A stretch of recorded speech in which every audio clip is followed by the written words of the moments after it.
একদিনের সাইক্লোন সব কিছু ধ্বংস করে দিয়েছে, কেবলমাত্র এইটুকুনি পড়ে রয়েছে। জলেতে ভেসে থাকে, কিছুতেই একে ডোবানো যায় না। কোথায় চলে এলাম তাই ভাবছি। তো সুন্দর, দারুণ।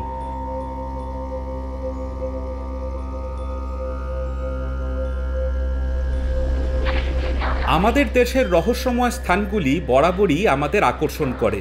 প্রচণ্ড ঝড় বৃষ্টির মধ্যে আমরা এখন দক্ষিণ ভারতের তেমনই একটি শহরে যাচ্ছি, যে শহরে কেউ না থাকতে থাকতে জনপদটি আজ ভুতুড়ে অবস্থায় রয়েছে।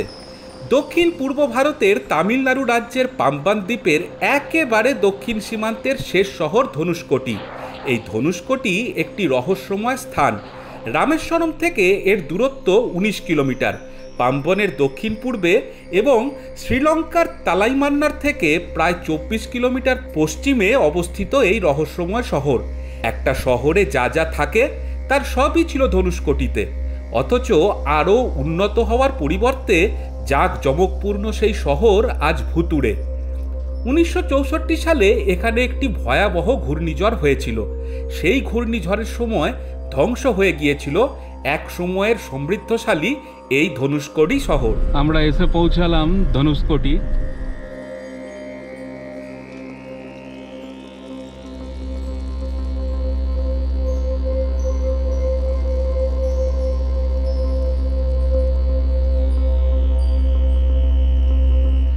ধনুষকোটিতে এলাম, দারুণ হাওয়া দিচ্ছে এখানে। এখানে এক সময় এক ছোট্ট শহর ছিল, রেল স্টেশন ছিল, কিন্তু আজ সব কিছুই অতীত। 1964 সালে সাইক্লোনে সব ধ্বংস হয়ে গেছে। এই সামনে যে পিলারগুলো দেখা যাচ্ছে, এটা ব্রিটিশ যুগের রেল স্টেশন ছিল। সেই রেল স্টেশনের আর কিছুই নেই, সবই ভেঙে গেছে, কেবলমাত্র এইটুকুনি পড়ে রয়েছে।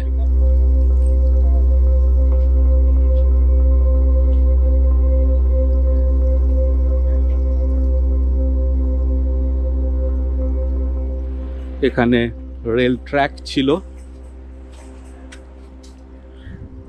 স্টেশন ছিল, সবই নষ্ট হয়ে গেছে, কিছুই আর নেই। এই হচ্ছে সেই ভেঙে যাওয়া রেল স্টেশন। আর ওইটা হচ্ছে স্কুল। যাই, স্কুলের দিকে একটু এগিয়ে যাই। কোনো এক সময় এখান পর্যন্ত ট্রেন আসতো, সেটা ভেবেই কিরকম একটা লাগছে। এখন তো আমরা কেবলমাত্র পাম্বন রেল সেতুটাকেই দেখি, আর সেটা দেখেই কত আনন্দ পাই, কিন্তু কোনো এক সময় এতটা পর্যন্ত রেল আসতো। এইটা হচ্ছে স্কুল, সব ভেঙে চুড়ে নষ্ট হয়ে গেছে।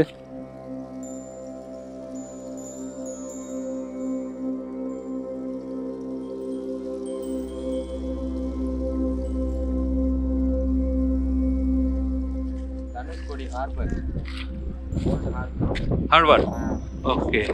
1964 সালের সাইক্লোনেই সমস্ত নষ্ট হয়ে গেছে। পুরা স্কুল है ना, ওল্ড হাউস। তখনকার দিনের কিছু বাড়ি ঘর, আর তার সাথে স্কুল।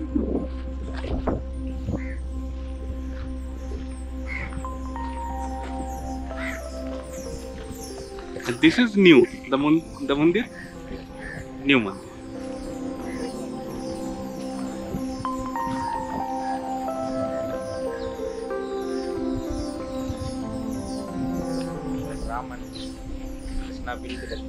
हाँ, okay.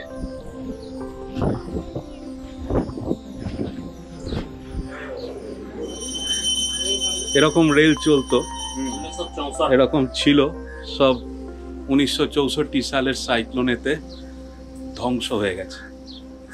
আর এখানে রয়েছে পাথর, যে পাথর দিয়ে বলা হয় রাম সেতু নির্মাণ করা হয়েছে।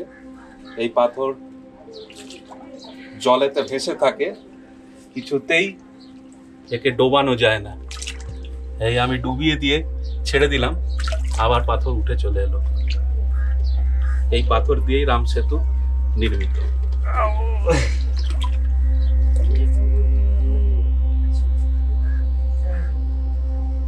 জয় Shriram.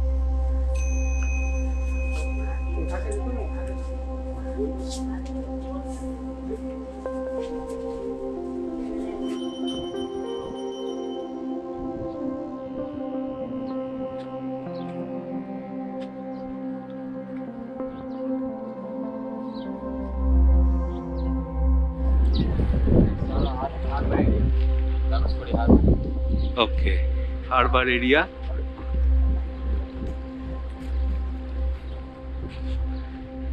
And that is lighthouse? Yes, new one. New one. এখানকার মৎস্যজীবী যারা, তারা এটা বানিয়েছে।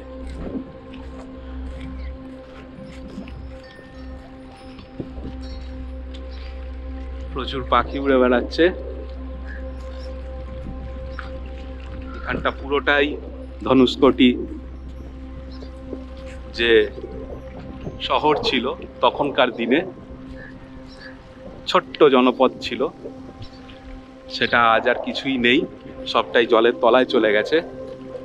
ওই দূরে অল্প একটু চড়া পড়ার মতন দেখা যাচ্ছে, আর এদিকে যা ভেঙে যাওয়া কিছু ঘরবাড়ি রয়েছে, এছাড়া আর কিছুই এখানে অবশিষ্ট নেই। সবই দেখলাম, খুব ভালো লাগলো। এখানে আরেকটি দেখার জিনিস হচ্ছে, এখানে একটি চার্চ রয়েছে, সেই ব্রিটিশ যুগের বানানো চার্চ, সেটিও ভেঙে গেছে। এখন আমরা সেদিকে যাব।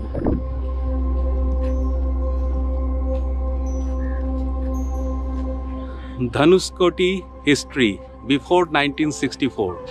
The town of Dhanuskoti is believed to be a place where Lord Rama had ordered Lord Hanuman to build a bridge which would carry his army across to Sri Lanka, and it was here that the Ram Setu was built by Vanar Sena. 1964 cyclone destroyed Dhanuskoti and Rameshwaram.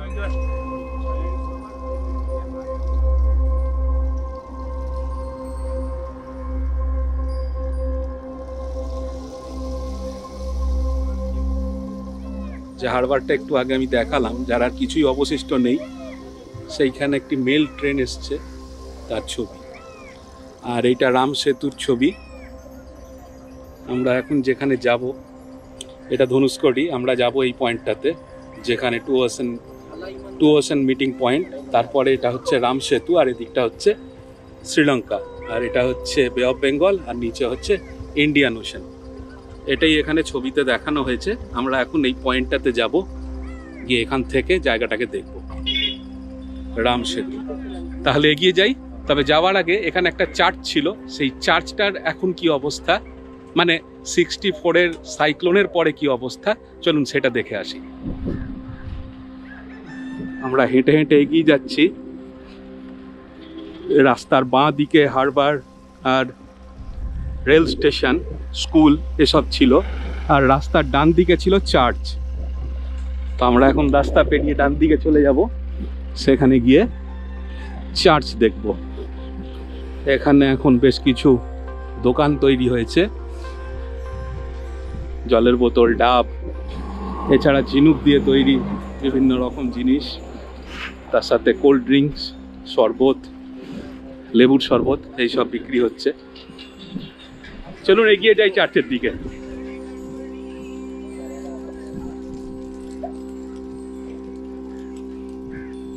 দেখুন কি অবস্থা, একদিনের cyclone সব কিছু ধ্বংস করে দিয়েছে।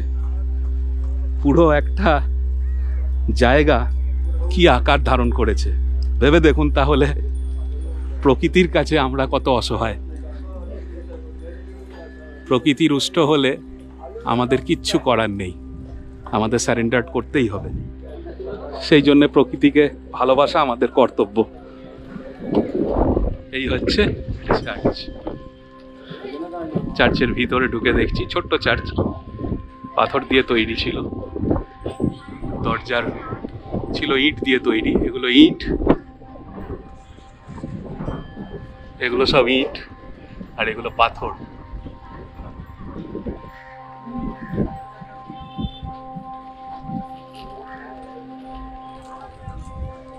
সব একদিনের ঝড়ে নষ্ট হয়ে গেছে। This is well. Okay. This is not salt water. This is also.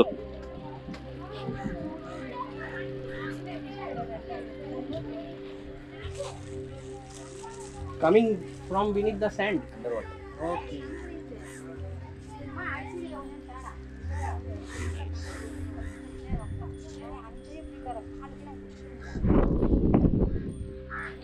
এই একদিকের দেওয়ালটি কিছুটা রয়েছে,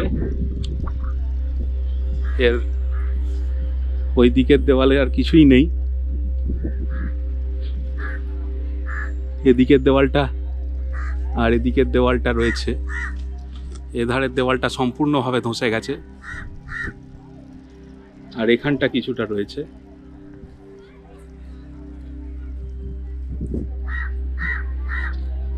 চার্চের ভিতর যেরকম হয়ে থাকে বোঝাই যাচ্ছে। যাই হোক, চার্চ দেখলাম, এবার একটু সমুদ্র দর্শন করে আসি। চারিদিকেই সমুদ্র, তবে এই চার্চের পিছনে যে সমুদ্র দেখা যাচ্ছে, এবার সেদিকটাতে একটু এগোচ্ছি। ये वाला ब्रिटिश बनाई चर्च है, राम से पत्थर में बनाया चर्च है। ये वाला पुराना वो पोस्ट ऑफिस टेलीफोन सबसे बड़ा बिल्डिंग है। ये छोटा रोड पूरा पुराना टॉयलेट है, उधर में थोड़ा क्रॉस में कॉलेज है। अच्छा, हाँ, ये रोड का आगे पुराना रेलवे पॉइंट है। 3 किलोमीटर बड़ा सिटी समुद्र में डूब गया है। 3 किलोमीटर। ठीक। 3 किलोमीटर है। गाड़ी स्टैंड है, मार्केट हाउस से खत्म कर 4000 आदमी मार गए। 3 स्कूल बच्चा में रेन गाड़ी समुद्र डूब गया है। 1964 दिसंबर 23 में साइकिल में खत्म किया है। December ये 21. 1964 दिसंबर 23 लोगों क्लोज स्टार्टिंग 12 क्लोज क्लोज है। ये हिंदी मास्टर है, बंगाल गाड़ी है। ये लड़का, ये लड़की है। ये वाला कन्याकुमारी, ये पांडिचेरी है। 2 समुद्र संगम में 4 किलोमीटर रामचेत है।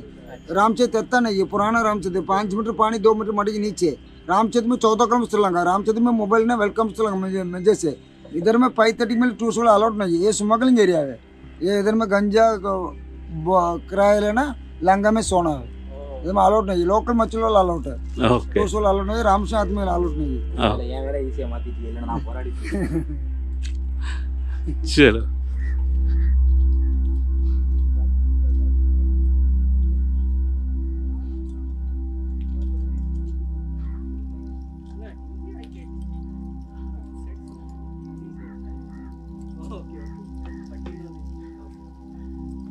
শুনলেন এখানকার ইতিহাস এখানকার স্থানীয় একজনের কাছে। এখানে সমুদ্র দুর্দান্ত দেখতে, কোথায় চলে এলাম তাই ভাবছি। তো সুন্দর, দারুণ।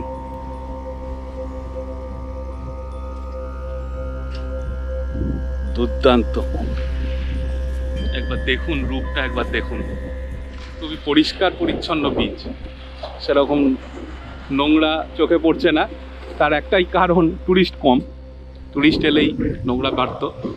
যেটুকুনি যা নোংরা সেটা হচ্ছে এই মাছ ধরার কারণে। অপূর্ব সুন্দর জায়গা, অপূর্ব সুন্দর জায়গা। যা হাওয়া দিচ্ছে না, দারুণ। আর মজার কথা হচ্ছে যে বৃষ্টিটা ছেড়ে গেছে, আমরা জায়গাটাকে এনজয় করতে পারছি। না হলে যেরকম বৃষ্টি নেমেছিল আমরা ভাবলাম যে আজকের পুরো ট্যুরটাই গেল। যাই হোক, ট্যুর নষ্ট হয়নি আপাতত। ধনুষ্কোটি আমরা ভালোভাবে দেখলাম, এবার রাম সেতু দেখব। আবার গাড়িতে চাপতে হবে, এখান থেকে আর কিছুটা গেলে তবে রাম সেতু। আমরা হেঁটে হেঁটে এগিয়ে এলাম পোস্ট অফিসের কাছে। আর এখানে প্রচুর বালিতে শঙ্খ, ঝিনুক, মানে প্রচুর পড়ে রয়েছে, ভর্তি ভর্তি। বালিটা দেখুন, তাহলে বুঝতে পারবেন। मुक्त वाला झिनुक पास है। मुक्त মণিমুক্তর দেশ ভারতবর্ষ, কিন্তু এখন মুক্ত হারা হয়ে রয়েছে। আমার ইচ্ছা হচ্ছে যে এই লাইট হাউসটার ওপরে উঠি। দারুণ, ওখানে উঠতে পারলে না? পোস্ট অফিস, একদিনের ঝড়ে নষ্ট হয়ে যাওয়া পোস্ট অফিস।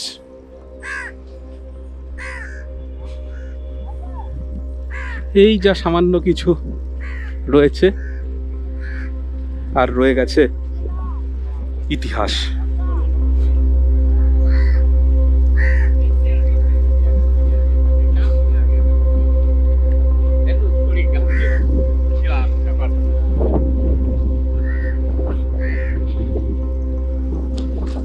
দারুণ সুন্দর কারুকার্য করা ছিল, সেটাও বোঝা যাচ্ছে। এই পিলারটা যেখানে একটা কাক বসে এখন কা কা করছে, এখানকার কারুকার্যটাও কিন্তু দেখার মতো, বেশ সাজানো গোছানো ছিল।